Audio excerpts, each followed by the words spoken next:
L'invité café. Les nouveaux rythmes scolaires, c'est le thème retenu pour notre invité café ce matin. Nous recevons Tahia Chentienne, la présidente de la Fédération des associations des parents d'élèves des établissements publics de Polynésie. Tahia, Yorana. Yorana. Bienvenue à Polynésie la première. Alors, on l'a entendu dans notre journal, les nouveaux rythmes scolaires pourraient être remis en cause le 15 avril. Le syndicat de la fonction publique estime que tout le monde n'a pas été consulté avant la mise en place de cette réforme. Êtes-vous en accord avec ce point de vue? Alors, on peut être en accord dans le sens où il est vrai que certains partis, certains partenaires n'ont pas été inclus dans les négociations ou dans la discussion de cette mise en place des rythmes scolaires, des nouveaux rythmes scolaires, des nouveaux horaires. Déjà, est-ce que vous avez été consulté? Nous avons été consultés. Sauf que lorsqu'il y a eu des consultations, on a été, et on est déjà passé chez vous, on a été pris différemment, c'est-à-dire chacun de son côté. Mais on n'a jamais eu une véritable ronde ensemble pour pouvoir discuter de ces différents moments et différents changements. Chaque partenaire a été pris de leur côté à part. Ce qui, justement, aujourd'hui, mène à ça. Donc, ce syndicat qui a fait cette démarche-là a retracé exactement toutes les interrogations que nous avions déjà posées auprès du ministère, auprès de la commission de l'éducation et interpellé également lorsque nous sommes passés pour la fédération au niveau des journaux, au niveau de la radio également. Alors, si le tribunal administratif décide le 15 avril de remettre à plat, d'annuler cette réforme, est-ce que vous pensez que c'est une bonne idée de retourner aux 27 heures? Alors, ça va être difficile. Ça va être difficile de retourner aux 27 heures. Ça va être difficile pour certaines familles de revenir encore en arrière. Ils vont devoir encore prendre leurs dispositions. Mais on va dire que pour certaines familles, ça va beaucoup les aider. Parce que finalement, comme on l'a toujours dit, sur le plan financier, ça a beaucoup impacté sur certaines familles pour la garderie. Comme on l'a aussi toujours souligné, c'est que le problème, c'est que nous n'avons pas, au niveau des familles, au niveau des femmes, au niveau des papas et tout le reste, une administration qui est, on va dire, flexible. Actuellement, ils sont obligés de prendre leurs dispositions, mais voilà, il faut payer. Pourtant, selon la DG2E, 53% des familles sont plutôt satisfaites de ces nouveaux rythmes scolaires à la maternelle et en primaire. Alors, parlons-en de ces résultats-là. Si on compare au choix qu'il y a eu à faire lorsqu'il y a eu le vote, plus de 22 000 familles avaient voté. Et actuellement, avec ces 1046 familles ou 1043, je ne sais plus exactement le chiffre près, mais quand on dit que ils sont satisfaits, je suis désolée, ce n'est pas représentatif de toutes ces familles-là. Donc, il y a un problème quelque part. Le moyen qu'ils ont utilisé pour pouvoir mettre en place cette enquête-là n'est pas aussi adéquate. Mais lorsqu'on regarde bien, on ne peut pas dire que 53 familles sont, on va dire, satisfaites. Je suis désolée. Regardez bien actuellement sur les commentaires que vous avez mis en place, ce que les familles ont mis. Ils ont des problèmes à trouver des solutions pour garder leurs enfants après. On a plus l'impression que c'est 53% des familles qui ne sont pas contentes du dispositif. Alors, je ne vais pas dire on a plus l'impression, mais il y a une bonne majorité de familles qui ne sont pas satisfaites parce qu'on ne trouve pas de solution. On ne les aide pas à pouvoir trouver des solutions. Et certaines communes qui aimeraient bien mettre en place des aides ou bien, on va dire, du périscolaire après, ne peuvent pas le faire puisqu'ils n'ont pas vraiment les fonds qu'il faut. Donc là, actuellement, qu'est-ce que le pays attend pour pouvoir justement aider ces communes qui voudraient aider ces enfants-là, ces familles-là, parce que n'oublions pas, ces enfants-là, c'est l'avenir de demain. Qu'est-ce qu'on en fait là? Et justement, les activités périscolaires avec le fonds d'amorçage qui est très attendu aussi par les parents, 150 millions de francs pour aider les familles, les communes et les associations à mettre en place justement des activités périscolaires. Avez-vous un retour à ce sujet? Non, pas du tout. On n'a aucun retour à ce sujet. On sait très bien que ça a été voté, que les 150 millions ont soi-disant été attribués à ça, mais jusqu'au jour d'aujourd'hui, est-ce que ça a été dispatché? Je n'en sais rien. Regardez bien. Est-ce qu'il y a des choses qui ont été mises en place depuis? Non. Donc, qu'est-ce qu'on en fait là? 7 mois aujourd'hui que cette réforme est mise en place. Quels sont les côtés positifs et les côtés sur lesquels il faut revoir? selon vous? Côté positif, alors, pour ma part, c'est que certaines familles, mais c'est minime, hein, ils sont vraiment très peu, hein, ont repris leur rôle de parents. Ça, c'est le côté positif. Ils ont retrouvé une petite qualité de vie meilleure. Ça, c'est le côté positif. Mais je rappelle encore que c'est une minorité. Une minorité, pourquoi? Parce que certains parents ne travaillent pas. Donc, ils prennent cette responsabilité de pouvoir justement donner ce temps sacré à leurs enfants. Sauf qu'actuellement, nous sommes dans un monde économique où la plupart des gens travaillent également et qu'ils ne peuvent pas donner cette qualité-là parce qu'on ne leur donne pas les moyens, on ne leur donne pas les outils pour pouvoir faire ce travail-là. Le côté positif, c'est que sur certaines communes, et pareil également, c'est une minorité, c'est qu'ils prennent ce temps-là aussi pour pouvoir travailler avec les partenaires autour d'eux pour pouvoir trouver des projets adéquats pour leurs enfants dans leur commune. Mais je rappelle encore, c'est une minorité.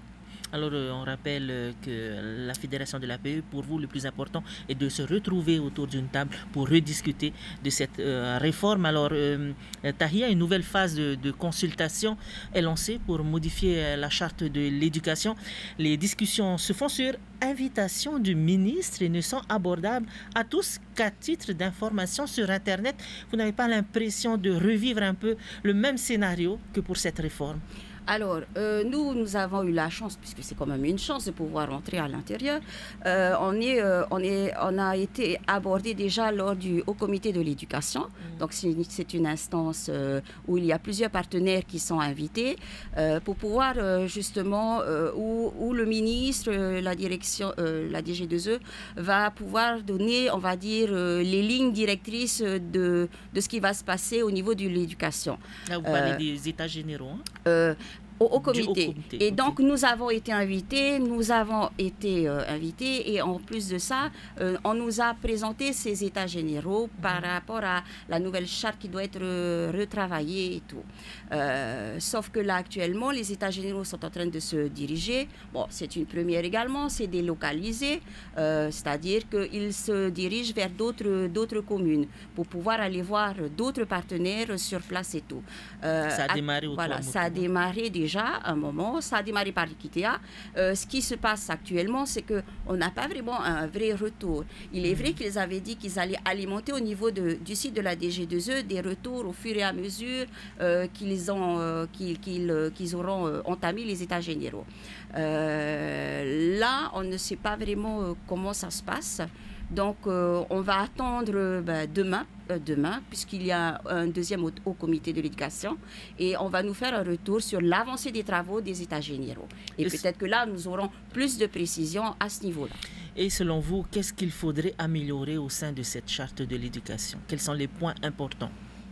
Alors, qu'est-ce qu'il faudrait? Déjà, pour pouvoir faire des améliorations, il faut déjà améliorer la communication. On est bien d'accord. On est d'accord. Il faut aussi améliorer le partenariat. Il faut absolument que tous ces partenaires-là travaillent ensemble. Et celui qui est à même pour pouvoir justement comment on va dire ça, organiser ça, c'est bien le ministre de l'Éducation, puisqu'il veut faire ce changement-là, donc qu'il utilise alors tous ces différents partenaires pour mieux, comme il veut dire, pour mieux changer la réforme, pour mieux changer l'éducation, la charte de l'éducation, il faut qu'il tienne compte de ça. Il faut aussi également tenir compte de la vie familiale de chaque famille. Parce que d'une île à l'autre, c'est pas pareil. Aller à Rikitea, aller à Mopiti, aller à Ahoy, c'est pas pareil. Aller à Rikitea, aller à Mopiti, aller à Ahoy, le reste de tout, la même chose qu'à Tahiti et Mooria. Donc j'espère bien qu'ils tiendront compte aussi également de tout. Ce haut conseil, ce haut comité de l'éducation. Alors, Tahia, des fléaux touchent aussi notre jeunesse. Il y a l'AIS, on le sait, le plus jeune consommateur à 8 ans. C'est catastrophique, c'est choquant. Les deals se font aussi aux abords des établissements scolaires. Est-ce que vous avez déjà entrepris des actions pour protéger nos enfants? Alors, certaines associations de parents d'élèves ont entrepris des actions pour protéger les enfants. Le partenariat avec l'administration, c'est-à-dire avec le principal, les proviseurs, aussi est important, puisque eux, aux abords, ils peuvent faire à une certaine limite, bien sûr, peuvent faire des signalements auprès des autorités. À l'intérieur même, ils ont cette possibilité également de mettre en place des actions concrètes aussi, de la sensibilisation. Il y a beaucoup de sensibilisation, il y a beaucoup de prévention également qui se fait à ce niveau-là, mais il faut aussi faire en sorte aussi d'inclure les parents. Donc, dans certains secteurs, dans certaines communes, certaines APE font en sorte de mettre en place des cafés parents, c'est-à-dire des réunions sur des sujets importants qui on va dire, qui reflètent un petit peu leur commune, les besoins réels. Mais là, ce n'est pas dans tous les établissements. Non, ce n'est pas dans tous les établissements. Donc, on fait comment pour mettre en place ces cafés parents? Alors, des fois, c'est à l'origine, ça vient même de l'établissement, puisqu'ils voient, ils rencontrent ces problèmes-là lorsqu'il y a des commissions disciplinaires concernant ces enfants qui ont été visés comme, on va dire, consommateurs. Ou, voilà. Donc, il y a des établissements qui le font. Il y a des APE, comme je l'ai dit, mais de leur propre initiative. Donc, des fois, ils nous consultent au niveau de la fédération pour pouvoir les aider à mettre en place ces cafés parents-là, des sujets bien précis, ou apporter des professionnels, parce qu'il ne faut pas l'oublier, ce sont que des professionnels qui peuvent réellement bien discuter de ça. Il est vrai qu'il y a aussi des témoignages qui peuvent aussi en même temps appuyer ce fléau-là également. Il y a aussi les bagarres des jeunes qui sont diffusées sur les réseaux sociaux, qui sont en augmentation. Qu'est-ce que vous, à votre niveau, vous pouvez faire pour mettre fin à tous ces méfaits, du moins pour sensibiliser, pour que tout cela cesse? Alors moi je vais dire, c'est pas qu'est-ce que nous, la fédération, peut le faire. Je suis désolée, c'est l'affaire de tous. C'est qu'est-ce que nous, parents, qu'est-ce que nous, habitants, qu'est-ce que nous, Polynésiens, pouvons faire pour que l'on fasse en sorte que ce fléau-là, que la sécurité au niveau de nos enfants soit pris en compte. Il faut aussi que nous-mêmes, on se bouge. Il faut dire aussi que l'enfant de l'autre, c'est pas forcément que l'enfant de l'autre, c'est aussi notre enfant. Donc, il faut qu'on se réveille aussi à ce niveau-là. Dénoncer, alerter, c'est aussi notre part de responsabilité pour que ces enfants arrêtent d'être spectateurs. Il faut être en action, il faut arrêter. Donc, c'est comme je dis, c'est pas que la fédération, non, c'est l'affaire de tous. Chacun, on peut faire en sorte pour changer tout ça. Et après, en regardant ces nouveaux rythmes scolaires également, il y a des choix, il y a des écoles qui terminent plus tôt et donc qui n'ont que des demi-journées, donc qui terminent à 12h30, voire 13h et tout. Et l'après-midi, qu'est-ce qu'on en fait de nos enfants? Donc, ils sont attroupés où? Au bord de la plage. Est-ce qu'il y a une surveillance? Voilà, c'est pour ça que je disais déjà depuis le début et qu'on disait déjà au niveau de la fédération qu'il faut rediscuter tout ça. Il faut faire en sorte de mieux accompagner ces familles, mais mieux accompagner nos enfants. Il ne faut pas oublier, c'est l'avenir de demain. Et des thèmes que vous pourrez aborder notamment demain lors du Haut Comité de l'éducation peut-être.